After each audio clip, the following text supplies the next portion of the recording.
first thing is, when he just arrived, I asked him, are you called Reif or Reif? And he said, I'm called Reif. So that's the only alternative we could come up with. So it's Reif. Perhaps you should explain why it's Reif. Well, my parents named me that. No, Leif is a very common Norwegian name. I have Norwegian roots. But my parents are, a bit strange. They're artists, so they took some liberties with the name. They switched it. I have an uncle Rick and an uncle Leif, so they kind of put the two together and created this name that doesn't really exist anywhere. But I've met a couple Reifs now. It's like a posh pronunciation of Ralph in England. Yeah. But it's interesting because then you, in a way, your name is a compromise, but you don't look like a compromise person. Yeah. And it's strange to say that your parents are weird, because when I said you are weird, you said I'm normal. So there's no consistency in what you're saying. But I think one of the questions that pops up when you look, even if you don't even read, but you just go through it, how on earth do you come up with a book like that? And where does a book like that start? That's the question. Well, very simply, I think the look of the book very much came out of the story of the book.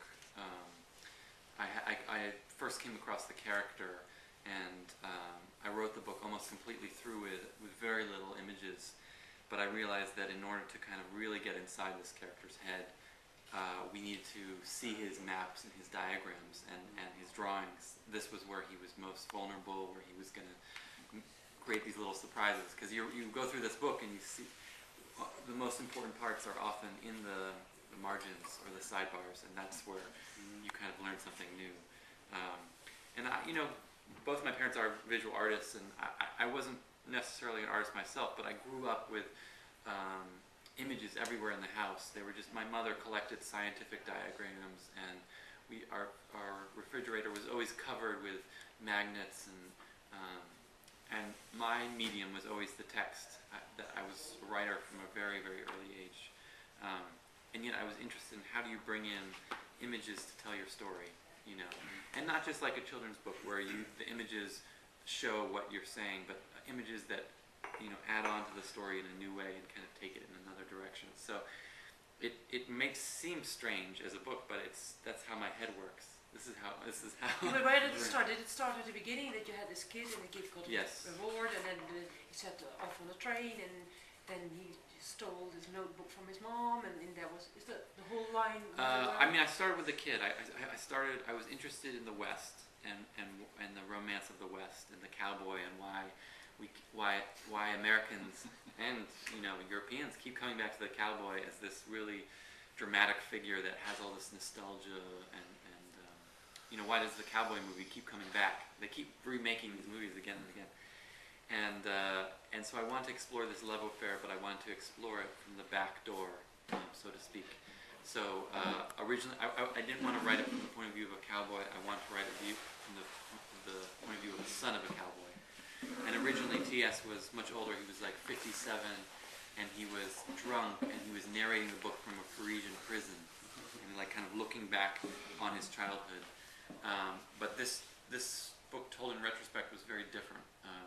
And so I said, hang on, he's not 57, he's not drunk. There's this assumption by adults when they encounter a kid who can do something extraordinary that they think he's a little adult, not a kid, But in many ways, T.S. is very much 12, if not younger. He struggles with, he's on that balance point between childhood and adolescence, where he's, kids, they see the world how it is. They ask crazy questions that aren't so crazy if you just see the world. Why is this table white? Why is it not blue? Or why is there a hole in the ceiling? Or why do we have umbrellas? It won't rain in here. And as we move into adulthood, we stop asking those questions because we've replaced what we see with a symbol. We don't actually see this white table. We just say, oh, it's a table. Or that's a window, or this is a book. And the central conflict is that his son T.S. feels so out of place on this ranch because he can only understand the world by, intensely mapping and diagramming everything that he encounters. And in some ways, for all his gifts, he he would give it all away just to be able to be his father's son, you know, which is Leighton, the younger brother who died, was, you know. So I think in the third part of the book, you begin to realize that he's making up a lot of things, you know, because he's surrounded by this world of adults, and he almost retreats to this fantasy world, which is quite sad because T.S. is very much an empiricist. He's an observer of the world. So for him to retreat to like a childhood fantasy is kind of a sad thing, I think, you know. But adults are weird. They're strange, you know. We project all You our say so, yeah. hopes and fears onto kids, you know. We want them to be like this. We want them to be like this. We want them to grow up like this or represent this.